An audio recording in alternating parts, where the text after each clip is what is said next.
Well, what a wonderful gift that I was invited this evening.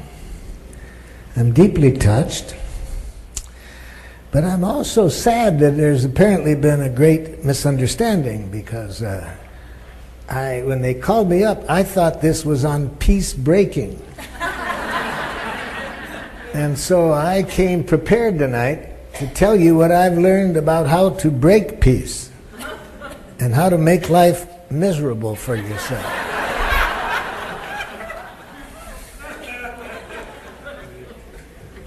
And I felt good about that because I'm good at that, you see.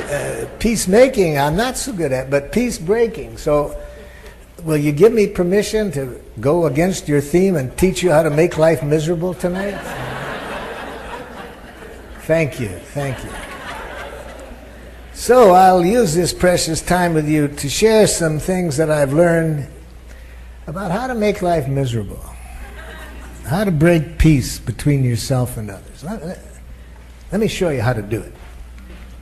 First, it would help if I got some participation in the audience. I would like somebody to insult me. Would somebody please insult me? You're a fat boy.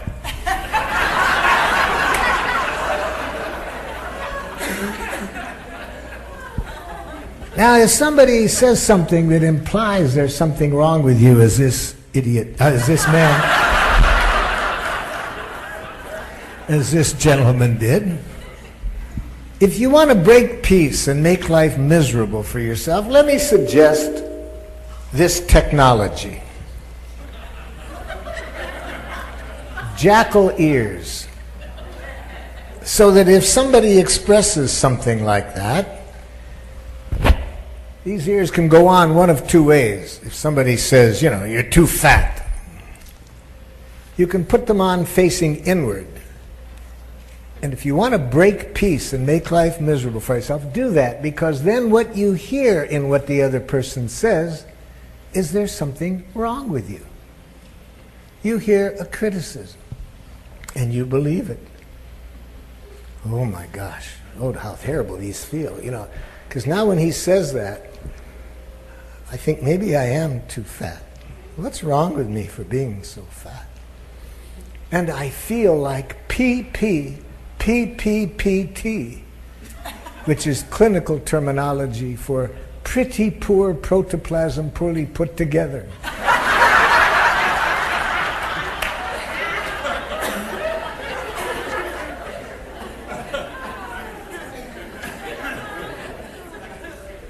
So that's, if you want to break peace, do that. When somebody is in pain and says something like that to you, hear a criticism and believe it. Now, there's another possibility. Put these ears on the other way.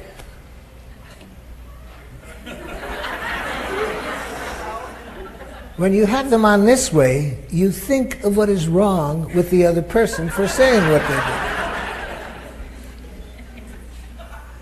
If you had a brain, it would be lonesome, idiot.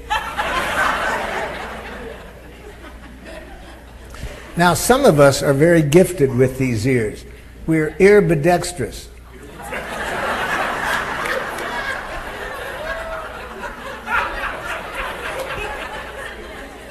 Somebody can make a statement like that, and we can put them on this way and take it personally and feel, you know, terribly guilty, shamed, depressed. We can flip them on the other way and be angry. So we go through our life being angry, guilty, depressed, angry, guilty, depressed, angry.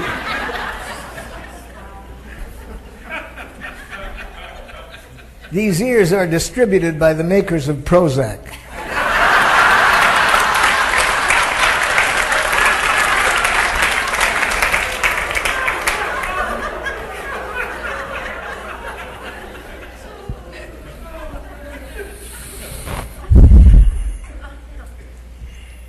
These ears have been necessary for us to wear for the last 8,000 years. We've been educated to wear them because we've been living under domination structures.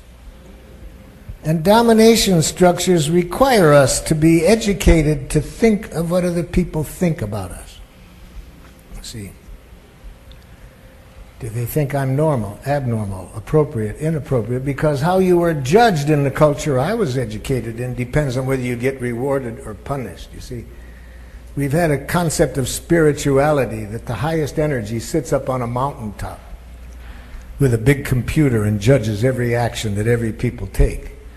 And then at their death, they run out a tabulation, and if they get the right grades, they go to heaven. If they fail, they go to Detroit. No, hell,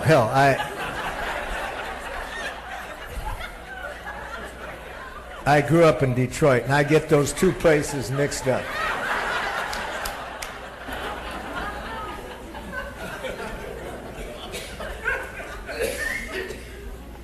So if you want to break peace and make life miserable, think of what's wrong with other people when they behave in a way you don't like. Use words that other people hear as criticism, analysis. You like to make life even more miserable? Think of what's wrong with you. But if you really like to be depressed, think of what other people think about you.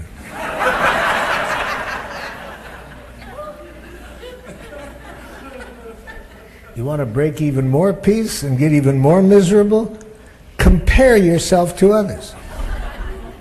If you don't know how to do that, there's a good book I recommend. It's called How to Make Life Miserable by Dan Greenberg. A real book. It's good, too, and it produces. For example, it shows you how to compare yourself to other people. It has an exercise, for example, it shows a picture by contemporary standards of a very attractive man and a very attractive woman.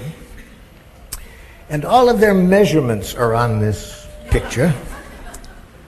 And the exercise is this. Take your measurements, compare them to these beautiful people, and think about the difference. This really works, you know. You can be really happy, and you do that comparative exercise, and you think you're about as miserable as you can get until you turn the page. And then he said this was just a warm-up, because we all know that beauty isn't that important. We all know that what's important is achievement, what you've achieved at your stage in life. So he says, I have prepared an exercise so you can compare what you've achieved in your life with what other people have achieved.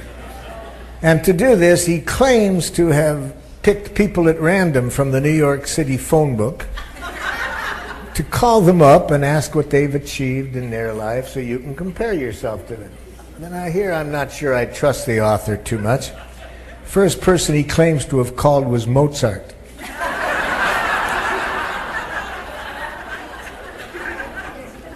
And he lists what Mozart had accomplished by age 8, how many pieces of music he had already written, some of which have lasted as classics, and how many languages he knew, etc., etc. So the exercise is take your measure, take what you've achieved, list what you've achieved in your life, compare it with what Mozart did by age 8, and think about the difference.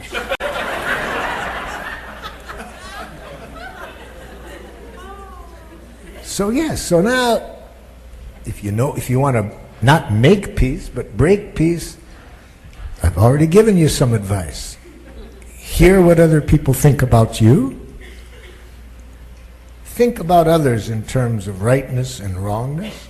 Use language that criticizes, blames, condemns, you see. I was taught to wear these ears this way. I'm very good at judging what's wrong with people, because I grew up under a culture that uses retributive justice. Retributive justice is all based on judging, and on the basis of the judgment determine who deserves reward and who deserves to be punished. If you want to contribute to peace breaking on the planet, support that quality of justice. Use punishment. For example, if you want to create a violent world, if your child does something you don't like, punish. Support a government that punishes criminals. See, this concept of justice says that we're all evil, and we have to be governed, therefore, by those people who are the most holy, the most superior. And these people have a right to judge, and on the basis of their judgment, they reward and punish. Think that way and you support violence on our planet.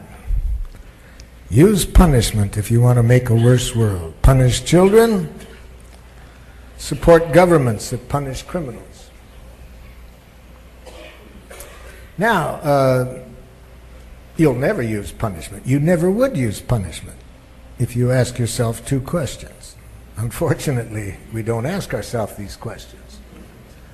What are the two questions that I think are very critical? If somebody's behaving in a way you don't like, ask yourself this question: what would I like this person to do differently? Now, if you ask only that question, it can trick you into thinking punishment sometimes works.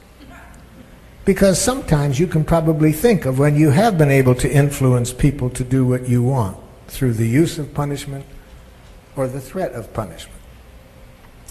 But ask yourself a second question and you will see that punishment never works. What is this important second question?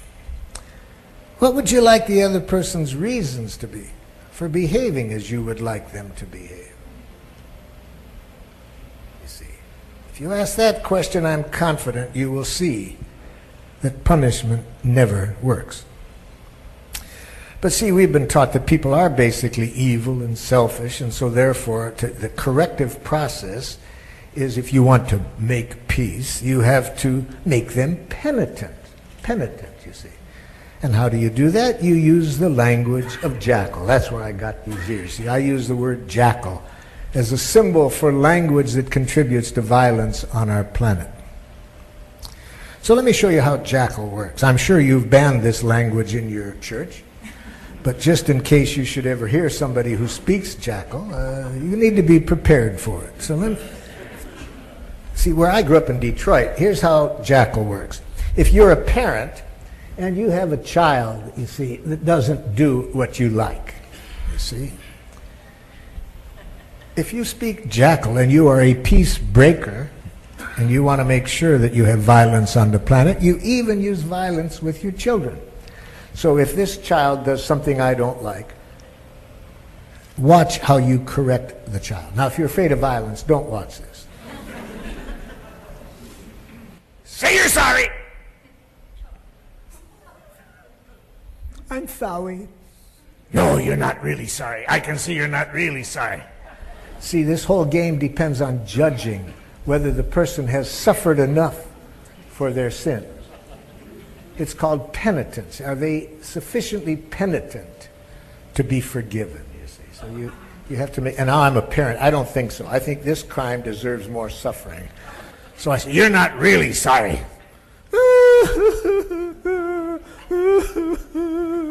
I'm sorry. Now I'm judging, you see, has the child suffered enough? It's just like arguing whether how many months in prison does a person deserve, you see, as though that's going to solve something. Okay, I forgive you, you see. What a violent game. So if you like peace breaking, use punishment, you see. Use punishment. Blame people when they do what you don't like. I'm good at this blame game. I learned peace breaking. That's why when you invited me here and I thought you wanted me to talk about peace breaking, I felt great. Finally, I'm asked to speak about something I know how to do. For example, where I grew up in Detroit, Michigan, if somebody's driving in a way you don't like, you see, and you want to use the kind of justice that we use in our society, you put these ears on and you judge them, you see, and you make them penitent. Now, how do you do that? You roll down the window and you say something like this: idiot! If they're driving in a way you don't like, you have to educate people by making them penitent, you see. So you have to tell them what's wrong with them. It never worked for me. No matter how many times I told people what idiots they were for driving as they did, they never said, I'm sorry. You know? So I thought maybe it had something to do with the particular slang I learned in Detroit. So to get some culture, I went to the university and got a doctor's degree in professional jackal. I think, as I recall, it's been a few years now, I think it was called clinical psychology.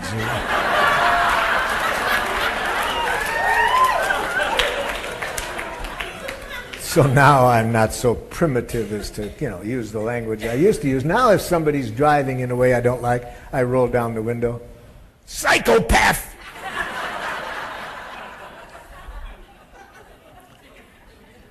So if you're interested in peace breaking and you want to contribute to violence on the planet, then put these ears on and think of what is wrong with people. Use a language of criticism, blame, when people do what you don't like. But you want to be even more violent? Not only use punishment, use rewards. Use rewards to try to manipulate people to do what you want. And you want to be really cruel? Use praise and compliments as rewards to get people to do what you want. Not only use judgments that tell people what's wrong with them when they do what you don't like. Use compliments to get them to do what you do like. You see. Teachers and parents that I work with tell me they've gone to courses that teach them that you need to reward and punish people you need to reward people rather by giving them praise and compliments. Research shows that if you do, students work harder. Workers work harder if they're given praise and compliments daily. When I work with people who say that, I say, take another look at the research. You'll see that it only works for a short time until people see the praise and the compliments are used as manipulations. And then you'll see it no longer works. But worse than that, it destroys the beauty of sincere gratitude when we use rewards, and especially to take something as beautiful as sincere gratitude and turn it into a manipulation by expressing it as praise and compliments. So, those are some of the lessons I give you this evening on peace breaking. Criticize, blame, use punishment, use rewards, but if you really want to break peace on the planet and make life miserable for yourself, use Amtssprache. Amtssprache. That's a German phrase. I borrow it from the Nazi war criminal Adolf Eichmann at his trial for war crimes in Jerusalem. Eichmann was asked, was it difficult for you to send tens of thousands of people off to their death? Eichmann answered very honestly. He said, to tell you the truth, it was easy. Our language made it easy. Boy, that shocked his interviewer, and his interviewer said, what language? Eichmann said, my fellow Nazi officers and I, we had our own name for our language. We called it Amtssprache. Amt in German means office. Sprache means language. So it means bureaucratic language. It's a language in which you deny responsibility for your actions, in which you imply that you have no choice but to do what you're doing. Eichmann was asked for some examples of Amtssprache. He says, if you're asked why you sent these thousands of people off, you say, I had to. I hope you've banned those words in your church, have you? Had to? If you haven't, please do. What could be more violent than a language that implies that we have no choice? Should. There's another one. Ought, must, can't. Amtssprache. Why do you have to? Superior's orders, company policy. It's the law. Dangerous, dangerous, dangerous language. So if you like peace breaking, speak Amtssprache. Use a language in which you have you imply you have no choice. I was saying that in St. Louis, Missouri one time to a group of parents and teachers, and boy, did a mother get angry at me, as many people do around the world when I suggest that Amtssprache is a very dangerous language. And if you want to break peace, deny responsibility for your actions. And this mother got very upset with me. And she spoke some perfect Amtssprache to me. She said, but there are some things you have to do whether you like to do it or not. And it's our job as parents and teachers to teach our children that they have to do some things, whether they like to do it or not. I said, could you give me an example of what's one of these things that you have no choice about? Oh, there's so many. Okay, I'll give you one right now. I hate to cook. I hate it with a passion. But I have cooked every day for 20 years, even when I've been sick as a dog. Because there just are some things you have to do. I told her I was very sad to hear that, and I really was. I'm sad to hear anybody do anything one time out of that kind of energy, let alone every day of their life. So I said I was hoping I could teach her some nonviolent communication, because I really believe that that would open up some happier possibilities. I'm pleased to announce she was a rapid student. She went home that very evening and announced to her family she no longer wanted to cook. I got some feedback from her family. The feedback took the form of two of her sons came to an evening workshop like this 2 weeks later. They came up ahead of time to talk to me and introduce themselves. And I said, hey, am I glad you guys came up. I'm so curious what's happening in your house. Your mother's been calling me about every other day, telling me about the major change she's made in her life since the workshop. And I'm always wondering what happens to a family when one family member comes home a little weird.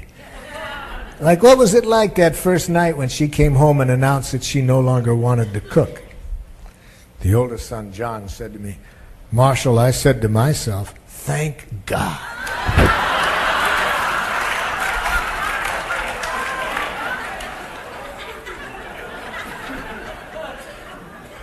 I said, how did you come to that? He said, I said to myself, now maybe she won't complain at every meal.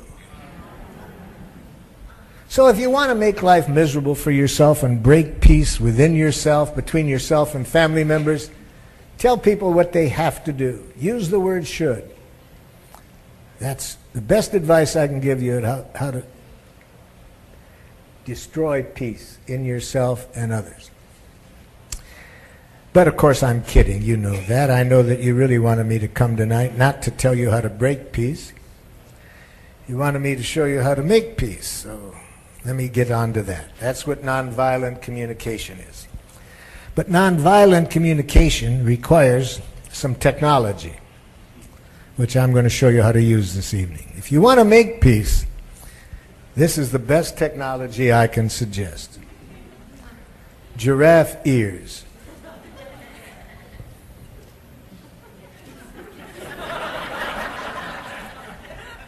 This is wonderful technology. Because with this technology, no matter what people say to you, no matter how they speak, you can hear no criticism. You can hear no blame. You can't hear the word no.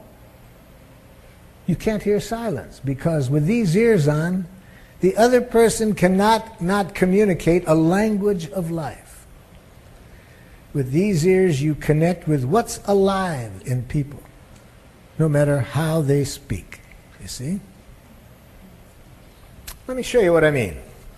Those of you who have read my book, or those of you who will read it, you'll see in there, I was in a refugee camp in the Middle East,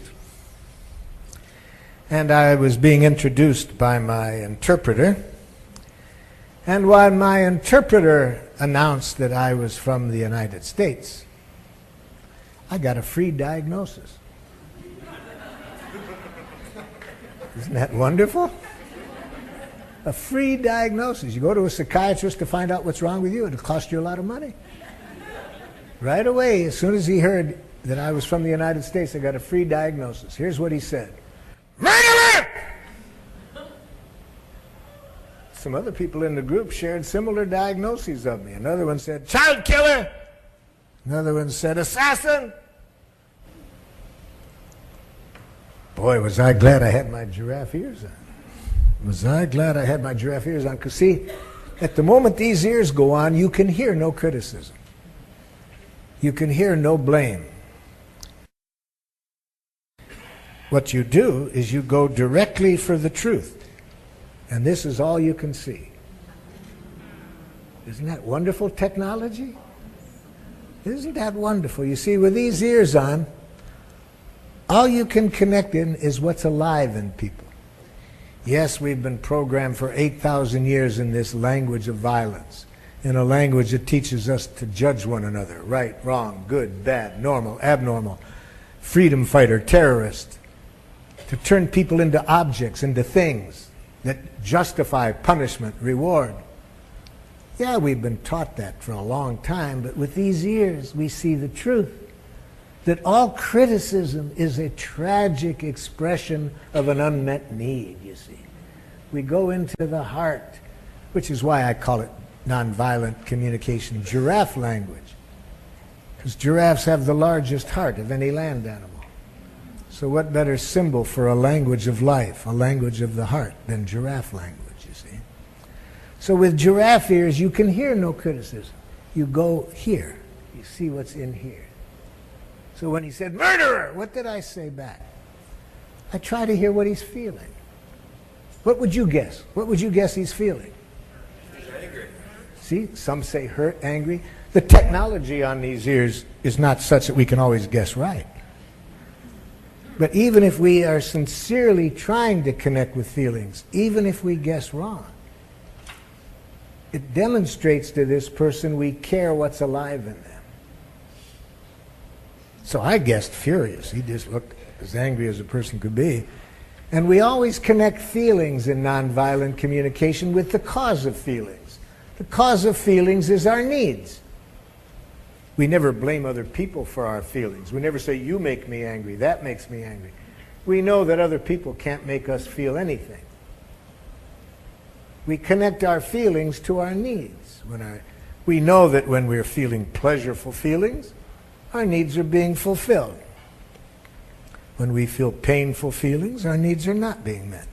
It was pretty clear his needs were not being met, so I tried to guess both what he was feeling and what he was needing. So I said, "Sir, are you feeling furious? Is your need for support not being met by my government?" "You're damn right. We don't have housing. We don't have sewers. Why are you sending your weapons?"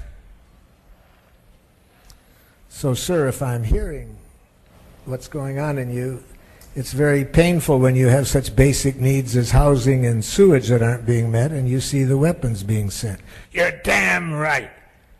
Do you know what it's like to live under these conditions?" So, sir, you're really wanting some understanding of how painful this is.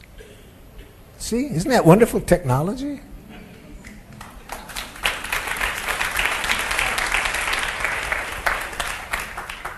"20 minutes later, this guy invites me to a Ramadan dinner at his house. We now have a nonviolent communication school in that refugee camp, which incidentally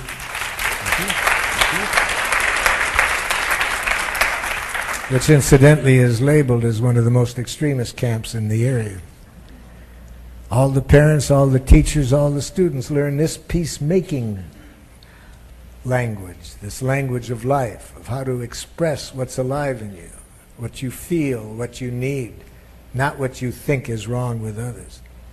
But being aware that the vast majority of the people on the planet, unfortunately, have been educated for 8,000 years in this language of violence, we have to know how to hear the human being behind the language, and that's why this technology is very central to our process.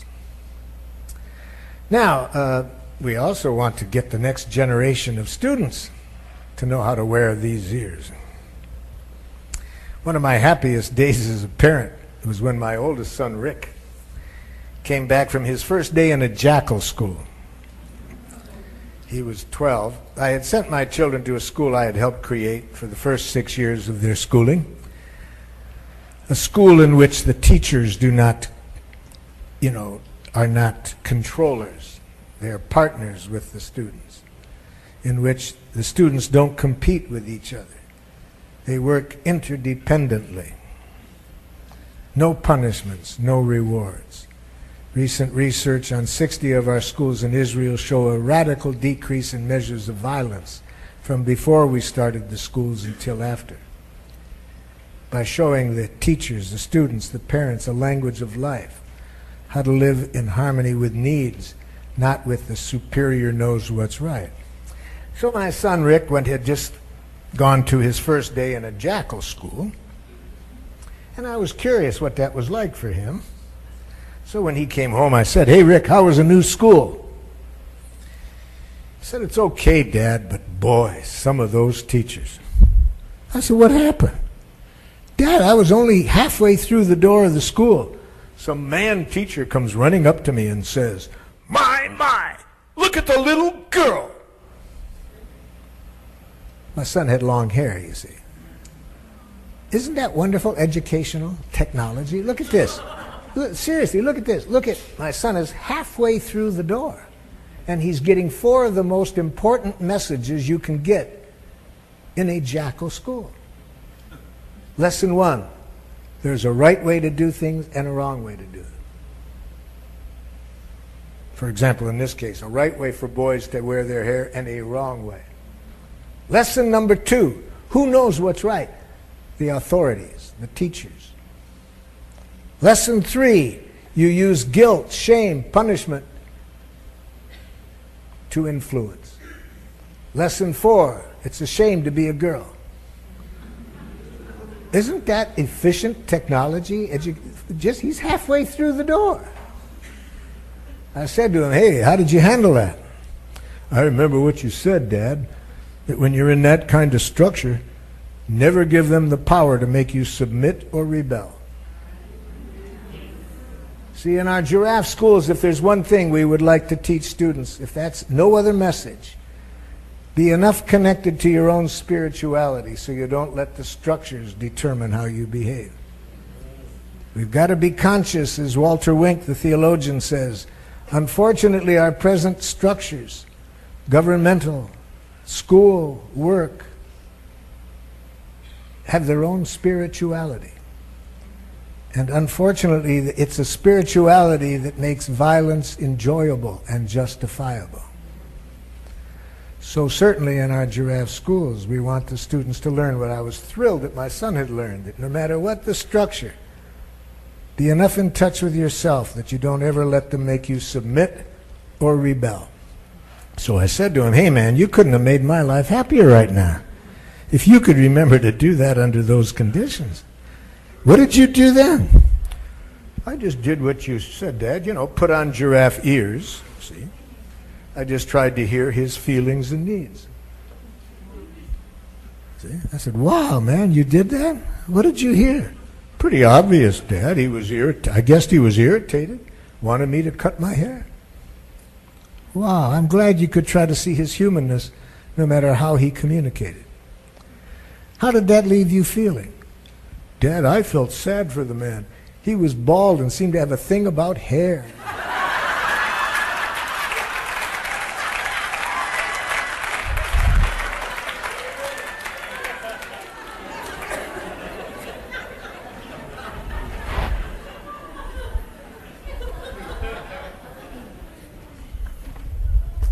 See what I was teaching my son there? We teach kids in school how to do that.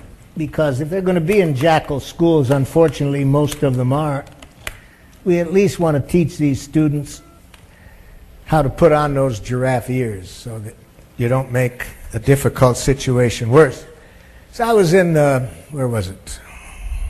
Bainbridge Island, Washington, working with some 11-year-olds, teaching them how to wear giraffe ears. And I said to these students, if you wear these ears, no matter how other people communicate, you will hear them singing a beautiful song. They were a bit skeptical. One of the students said to me, "A beautiful song? Yesterday I said to a teacher, I didn't understand that. Would you explain it again?" And she said, "Don't you listen? I've explained it twice already." "How do you hear a beautiful song?" I said, "I'm going to show you, because if you have these ears on, you always hear a beautiful song." Another student was also skeptical. Now, how do you hear a beautiful song when your father says, you're the most selfish child in the family? I said, I'm going to show you. I'm going to show you. Because if you put giraffe ears on, see, and you hear what the other person is feeling and needing, you will always hear them singing this song.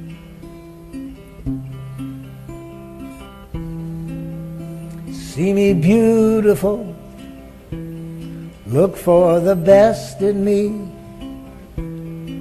That's what I really am, all I wanna be. It may take some time, it may be hard to find, but see me beautiful. See me beautiful each and every day. Could you take a chance?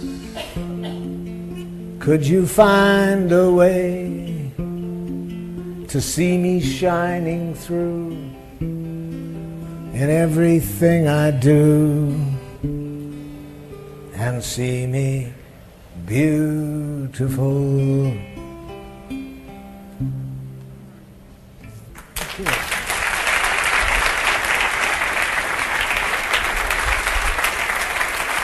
Thank you.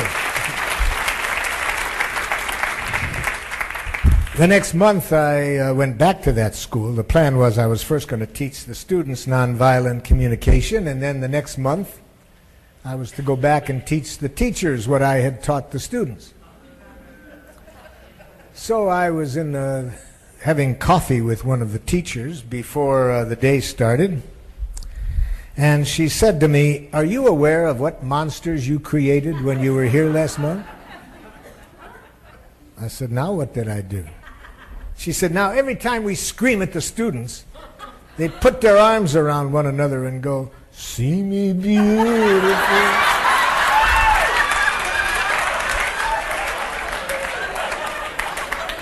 True story, true story.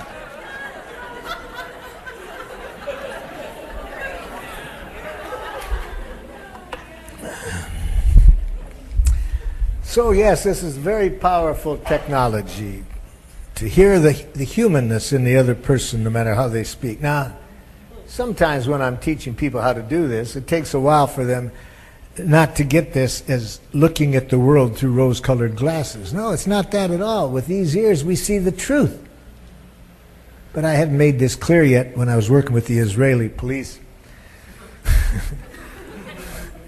Well, one of the policemen said, "Oh, I understand, Marshal. If somebody spits on me, I'm supposed to tell myself it's raining out." "No," I said, "because it isn't raining out." And with these ears, we hear the truth. The truth is, human beings don't do anything except in the service of needs. Everything we do is in the service of needs. That's why a central part of nonviolent communication is to learn how to articulate our own needs. To be aware of what I've already told you, that all criticism is a tragic expression of our needs. So we show people how to be very honest, but an honesty of life, an honesty of what's alive, without ever using any words that criticize, blame, condemn. See? A language of feelings, but to make sure when you do express feelings, you don't do it to induce guilt. Because guilt induction is a very violent game. See? Now, but if some of you haven't learned how to use guilt yet, let me show you how to do it. I'm good at it. Okay, I'll show you how to use guilt. Let's say a child of mine is behaving in a way I don't like. And I would like to use guilt. See? Okay, first step in using guilt. This will be hard for many of you, but it's very easy for me. Because you have to learn how to look pathetic. So place yourself where the child can see you and look pathetic.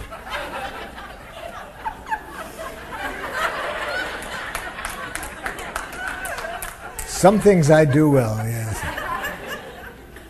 The child sees you, right? What's the matter, Dad? Nothing. Come on, Dad, what's the matter? Now here comes the violent act. Blame other people for your feelings if you want to be violent. It hurts me when you don't clean up your room. That's how you use guilt, you see. Feelings are a very important part of nonviolent communication, but we don't use them that way. We don't blame other people for our feelings. We connect our feelings to our needs. We share what's alive in us. And then when we share what's alive in us, we end with a clear request. We tell the other person what we would like them to do that would better meet our needs. And we want to make sure that the other person trusts that when we do say what we want, that they trust that it is a request and not a demand, you see. So what is the difference between a request and a demand, you see? Once I said to my youngest son, would you please hang your coat up in the closet, okay? Was that a request or a demand? Both? I'll tell you his response.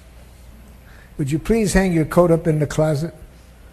Who was your slave before I was born?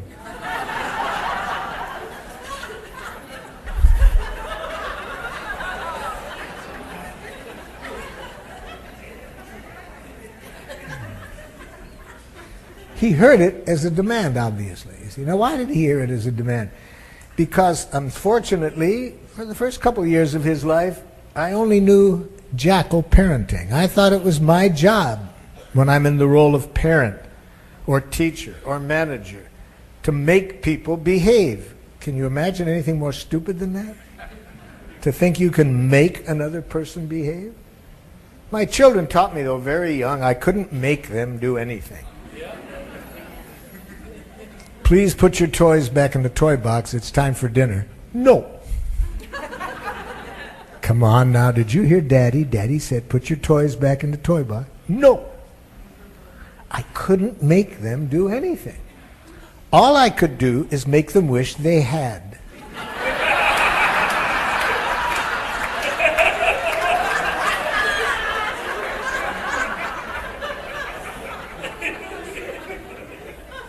And then they taught me another very important lesson, that any time I would make them wish they had, they would make me wish I hadn't made them wish they had. They taught me a lesson that was later confirmed by Gandhi, that violence creates violence, you see. So it was very helpful for me to learn that you can't make people do anything, you see. But my youngest son, he was really a good teacher to me about that I hadn't been aware of how I was making demands, because I had this thinking that as a parent I know what's right and you have to do it. But he really got to me. He really educated me. How did he do that? First of all, I noticed that when it snowed, he would run down to the street corner with a shovel and shovel this woman's walk. The long walk she had back to her garage, because she was handicapped. She couldn't walk, but she could drive. So as soon as it snowed, he'd run down there, shovel the walk. He never told her who did it, never asked her for money. At our house, we had a tiny little walkway. You got it, you got it. Twice a week, we had the garbage war at the Rosenberg house. Because I had assigned the children tasks to do that they should do, because if we're going to be members of a family, we all have to contribute. So twice a week we had the garbage war. It started with my simply mentioning his name. Brett!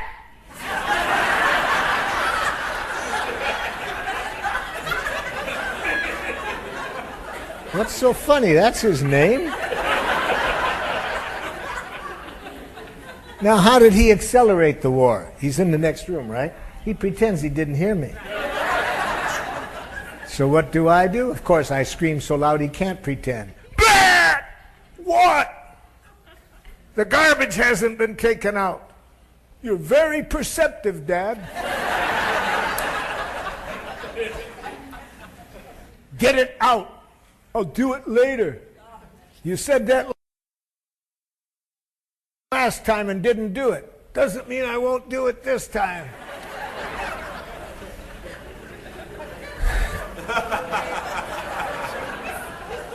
Can you imagine using so much energy to get the garbage out?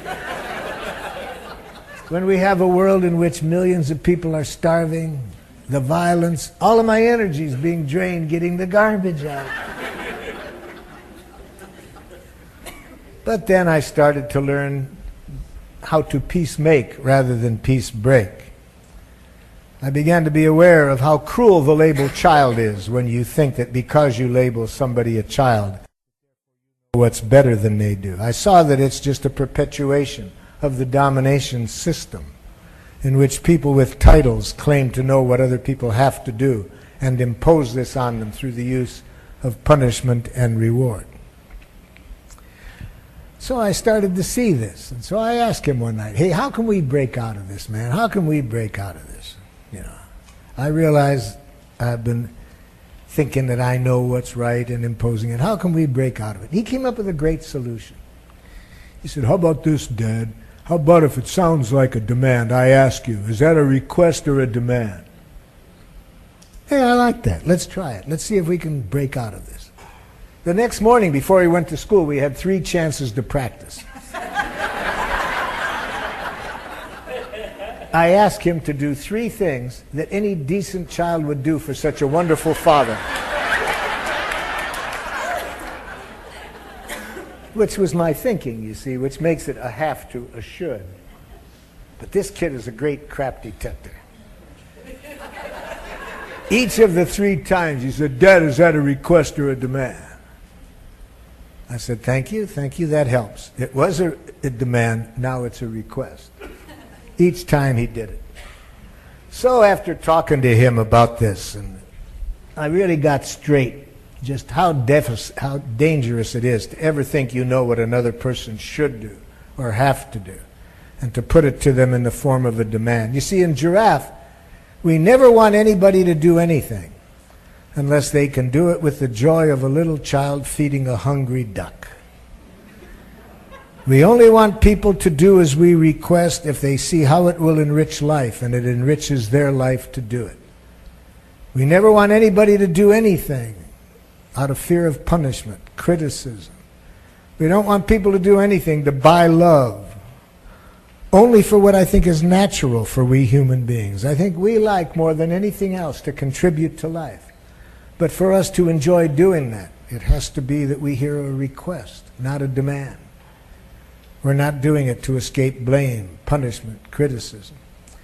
So he taught me that lesson, and I was sitting and thinking about it afterwards, about how I had been conditioned to think that because I have a title, parent, teacher, or something else, that I know what's right, and I impose it on people. So this song came to me, and so since I stole some of the lines from what he told me, I call it Song from Brett. Incidentally, he lives here in town. He's a professor of Spanish over at the university. Reach out to, no, that's another song. Let's do Song from Brett. If I clearly understand you intend no demand, I'll usually respond when you call. But if you come across like a high, mighty boss, you'll feel like you ran into a wall. And when you remind me so piously about all of those things that you've done for me, you'd better get ready. Here comes another bout. Then you can shout, you can spit, moan and groan and throw a fit. I still won't take the garbage out.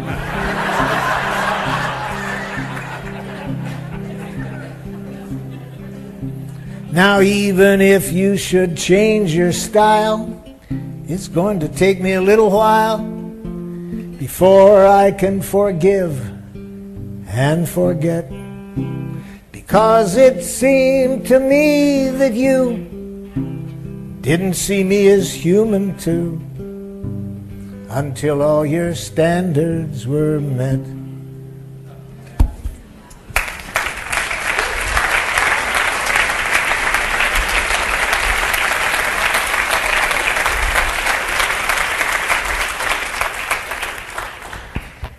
Okay, so that's how we express what's alive in us when we are trying to peace make rather than peace break. We share what's alive in us, our feelings, our needs, our requests.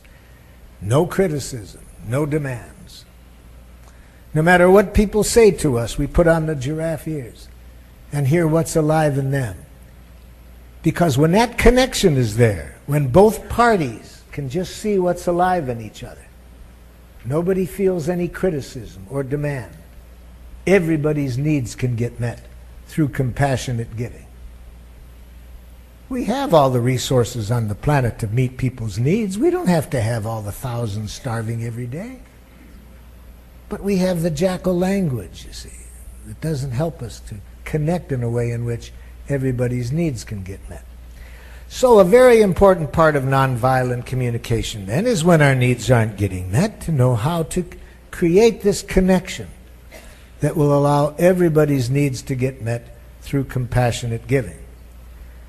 But in order to maintain this consciousness in a world where unfortunately the vast majority of people are trained to think and communicate and act in a different way, we need to have fuel. We need to have the fuel that it takes to keep this consciousness.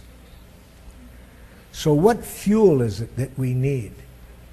Giraffe juice. Now, how do we get this fuel of giraffe juice into our system?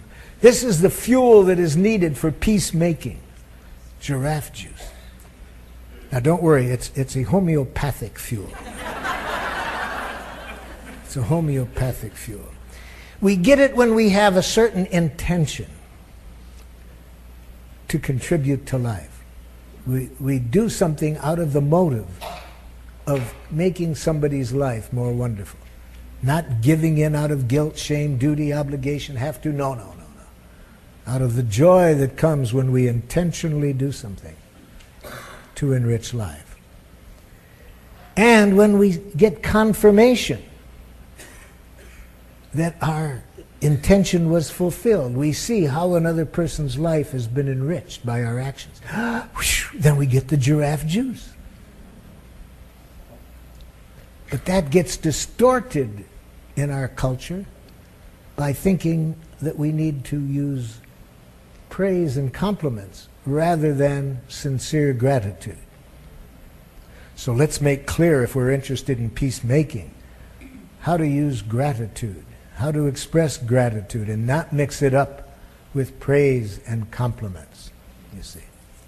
So what makes the difference between the violence of praise and compliments and the power of sincere gratitude? The intention is very important. As I say, the intention in praise and compliments is to reward. Rewards are a violent game. If you don't see why, read the book Punished by Rewards by Alfie Kohn, K-O-H-N. Punished by Rewards. No more rewards, especially praise and compliments. But we do want to express sincere gratitude because that's where people get the giraffe juice, when they really get sincere gratitude, not a compliment. So, what do we express when we express a sincere gratitude? First, our motive is very important. Our only motive is to celebrate. Somebody has done something that has enriched our life. We want to celebrate that. And what information do we need to convey to the other person for that celebration to occur? 3 things. We got to make clear what they did, how we feel about it, and what need of ours was met. That's the basic language of nonviolent communication. To make clear observations express our feelings and our needs. I didn't make this very clear to a group of teachers I was working with in Switzerland, because after the workshop that I did, trying to show them how to express sincere gratitude, and one of the teachers came running up to me and jackled the heck out of me. Here's what she said. She comes running up to me, "You're brilliant." I said, "It doesn't help." She said, "Huh? What do you mean?" I said, "I have been called a lot of names in my life. Some positive and some far from positive. And I can never recall learning anything of value by somebody telling me what I am. I don't think anybody does. But I can see from the gleam in your eye you want to express a gratitude." "Yes." "And I want to receive it. But telling me what I am doesn't give me the information I need to get the giraffe juice in my system." "Well, what do you need to hear?" "Remember what I said in the workshop, those 3 things. I need first, what did I do that made life more wonderful for you?" You're so intelligent." Doesn't help. Doesn't help. "Oh, I got you. She opens up her notebook and shows me 2 things I had said that she had written down. "You said these 2 things." "Yes, I did. Yes, I did." Already I'm starting to get some giraffe juice in my system just to see that somehow my saying those 2 things enriched this person's life. But now when I can hear the other 2 things, I'll get a real shot of giraffe juice. The second thing I'd like to hear is, how do you feel right now as a result of what I said? "Hopeful and relieved." "And now what need of yours was met?" "Marshall, I got this 18-year-old son. Whenever we have an argument, it goes forever because we don't know how to connect, and it just is horrible that every little conflict just tears us apart. These 2 things you said meet my need for some concrete direction for how to connect with him. Now put yourself in my shoes. Do you want to be brilliant, or do you want to see how your actions have enriched somebody's life?" Yeah.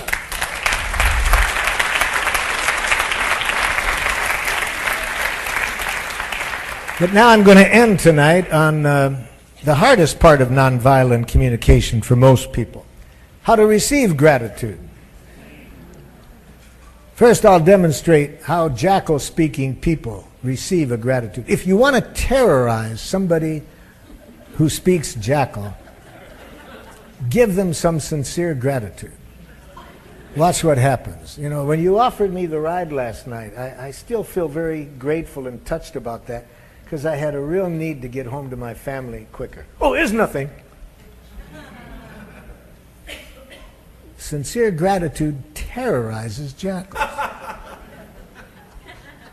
You see. So I've asked a lot of jackal-speaking people, how come you get so scared to hear a sincere gratitude? Here's what some of them say. "Oh, I don't know that I deserved it." See, that's part of that violent system of justice, that you deserve punishment or deserve rewards. So you don't believe there's such a thing as unconditional caring, love. It is not a matter of deserve. You enrich my life. I don't know whether you deserve it or not. You enrich my life. But when you got that deserve in your head, you can't enjoy it. But other jackals have been taught jackal humility. What's wrong with being humble? If I take in the gratitude, that implies that I might be something worthwhile. What's wrong with being humble? I know how to cure these jackals. I just tell them something gold to my ear the Israeli prime minister once told to one of her humble politicians. She said, "Don't be so humble. You're not that great."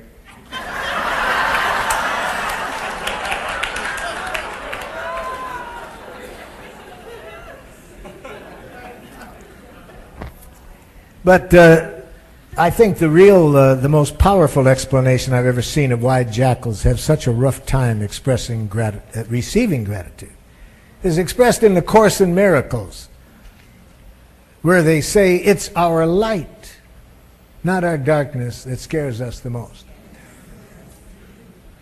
So I'm very grateful to all of you, because I see in the churches of yours that I've been to how much energy you're putting into helping people to enjoy that light within themselves. Thank you very much.